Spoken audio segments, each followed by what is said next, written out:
চলমান রাজনৈতিক অস্থিরতার মাঝে তরুণদের প্রতি পৌঁছাতে আওয়ামী লীগ নীরবভাবে কৌশল গ্রহণ করছে। জানা যায়, রাজনীতির কেন্দ্রীয় কর্মসূচি ও প্রচার সামনের দিকে না রেখে এসব পরিকল্পনা গোপনীয়ভাবে নিচ্ছে দলটি, যা তরুণ ভোটারদের নিজেদের উপস্থিতি দৃঢ় করতে সহায়ক হবে।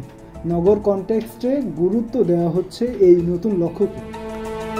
অন্য এক রিপোর্টে প্রকাশ করা হয়েছে, কলকাতার এক বাণিজ্যিক কমপ্লেক্সে আওয়ামী লীগের একটি পার্টি অফিস গোপনভাবে চলছে।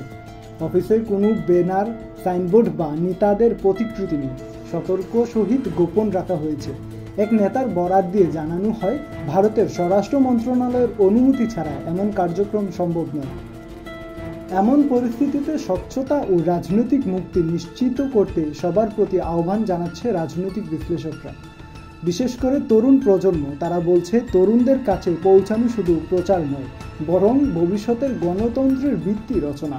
তারাই নির্ভরযোগ্য গণতান্ত্রিক পথ তৈরি করতে পারে।